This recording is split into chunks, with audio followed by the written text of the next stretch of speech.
शुभी के रिश्ते की बात चल रही थी। लड़के वालों का फोन आया। शुभी के पापा योगेश प्रसाद ने फोन उठाया। जी नमस्ते भाई साहब। जी 5 बजे रेस्टोरेंट पहुंचने का टाइम है। हम भी टाइम पर पहुंच जाएंगे। क्या हुआ जी? समधी साहब क्या कह रहे थे? यही कि हम टाइम पर पहुंच जाएं। तुम शुभी को कह दो, जल्दी तैयार हो जाएगी। हमें उनके आने से पहले ही रेस्टोरेंट पहुंचना है। शुभी और उसके पापा मम्मी और उसका छोटा भाई रेस्टोरेंट पहुंचते हैं। उधर योगेश प्रसाद भी अपनी पत्नी शर्मिला, बेटे रजत और कुछ रिश्तेदारों के साथ रेस्टोरेंट पहुंचते हैं। सुनो जी, भूख इतने जोरों की लग रही है। घर पर जल्दी जल्दी में 4 गोभी के पराठे, 2 कटोरी दही और सिर्फ 1 कटोरी छोले ही खाए थे। थोड़ी देर से आते तो 2 पराठे मेथी के भी खा ही लेती। चुप भी करो शर्मिला, है थोड़ा धीरे बोलो। जो मन हो मंगवा लेना। अभी रेस्टोरेंट के अंदर तो चलो। विन्नी अपनी मम्मी के साथ अंदर पहुंचो, मैं राजेश के साथ आ रहा हूँ। शर्मिला का स्वभाव भुक्कड़ था। उसे कहीं भी जाना हो भूख पहले लगाती थी और वो बेहिसाब खाने लगती थी। उसे अपने पेट पर कंट्रोल नहीं था। कहीं शादी ब्याह में जाना हो, किसी फंक्शन में जाना हो, वो सबसे पहले खाना ढूंढती थी और खाने की चीजों को सामने देखकर उसका खुद पर कंट्रोल कर पाना मुश्किल होता था। रेस्टोरेंट के अंदर सब लोग बैठ जाते हैं। साधना शर्मिला से खाने के लिए पूछती है, बहन जी आप सबको क्या क्या पसंद है वो बता देते तो हम ऑर्डर कर देते हैं सबके लिए। जो जिसको चाहिए वो पसंद का आ जाएगा। वैसे sambar, dosa, noodles, chilli potato, momos और मंचूरियन, फ्राइड राइस हमने अभी ऑर्डर कर दिए हैं। डिनर से पहले ये स्नैक्स में ठीक है ना बहन जी?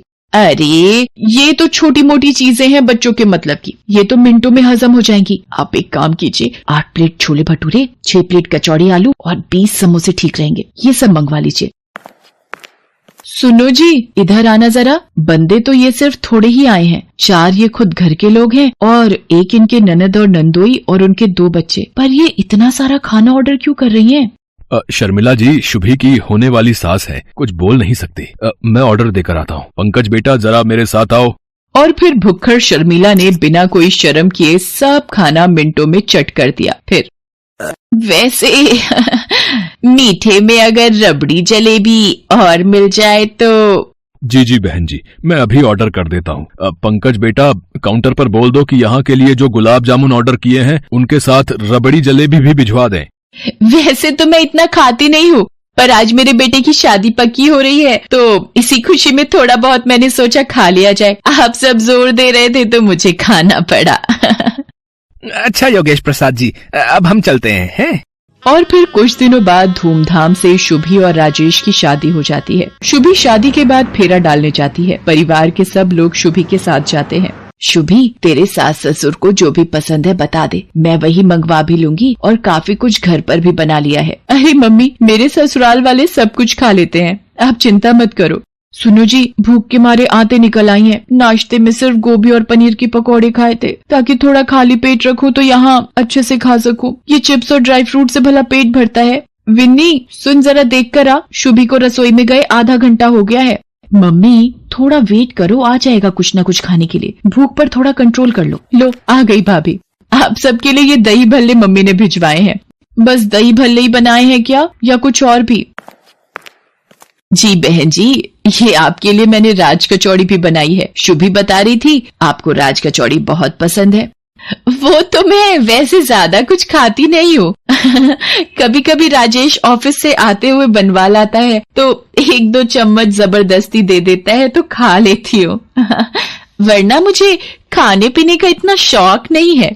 शर्मिला को इस तरह से कहते हुए देख विन्नी और राजेश उसकी शक्ल देखकर हैरान रह जाते हैं। मम्मी अच्छा झूठ बोल रही हो, सबसे पहले चटकारे लेकर तुम ही खाती हो। शुभी, वो जरा हरी चटनी और पकड़ाना, और ये इमली वाली सौंठ तो बहुत ही स्वादिष्ट है। जी वो मम्मी घर पर ही बनाती हैं ये गुड़ और इमली की चटनी। साधना एक काम करो, शर्मिला बहन जी को थोड़ी कचौड़ी और चटनी साथ में बांध कर दे दो। अरे योगेश प्रसाद जी, साथ में क्या करना है, खा तो लिया इतना कुछ सबने है, और अब सबका पेट भी भर चुका है। अब भाई साहब इतने प्यार से बोल रहे हैं तो थोड़ा पैक करवा लेते हैं।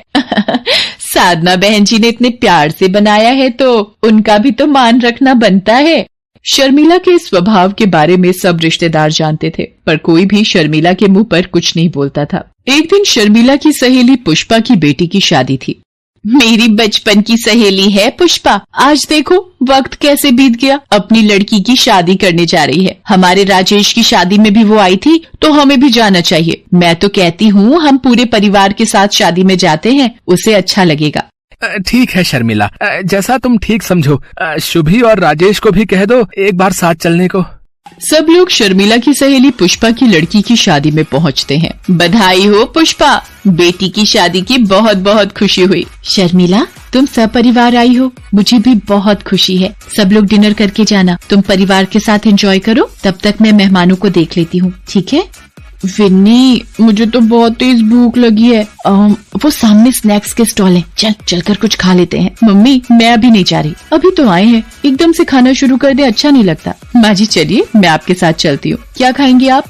स्टॉल पर भीड़ है, आप यहीं रुको, मैं आपके लिए कुछ लेकर आती हूँ। शुभी शर्मिला के लिए डोसा स्टॉल से डोसा बनवाकर शर्मिला को दे देती है। शर्मिला शुभी से कहती है, शुभी वो सामने वाले स्टॉल से आलू चाट भी ले लेते हैं। माँ जी आप ये प्लेट पकड़िए, मैं लेकर आती हूँ। सरला, मैंने भी पता नहीं कैसी भुक्कड़ को शादी में बुला लिया। ये शर्मिला तो शुरू से ही भुक्कड़ है, जितने का शगुन का लिफाफा नहीं देगी उससे ज्यादा का तो ये अकेले ही खा लेगी। तुझे तो पता था कि ये शर्मिला अपनी भुक्कड़ आदत की वजह से जानी जाती है, फिर तूने क्यों बुलाया इसे शादी में?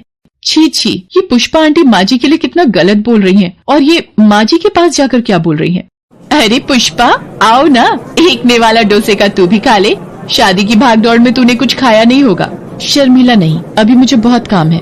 वैसे थोड़ा कंट्रोल करके खाना, ये तुम्हारा घर नहीं है, ये 5 स्टार होटल है। यहाँ पर हर प्लेट की गिनती होती है। 1600 रुपए की एक प्लेट है, ये तुम्हारी चौथी प्लेट है। तुम थोड़ा तो सोचा करो, किसी के यहाँ शादी में आकर इस तरह से व्यवहार करते हैं। इतने का तो तुमने मुझे शगुन नहीं डाला जितना तुम खा चुकी हो अब तक। मेरी बात का बुरा मत मानना, तुम मेरी बचपन की दोस्त हो, इसीलिए हक से कह रही हूँ। अब थोड़ा ध्यान से खाना, इसीलिए एक प्लेट में ले लेना जो लेना है। बार बार प्लेटें झूठी मत करना, पता चले अब प्लेटें कम पड़ जाएं और लड़के वालों को तुम्हारी वजह से भूखा जाना पड़े। चलो तुम खा लो, मैं चलती हूँ, और भी मेहमान आ रहे हैं।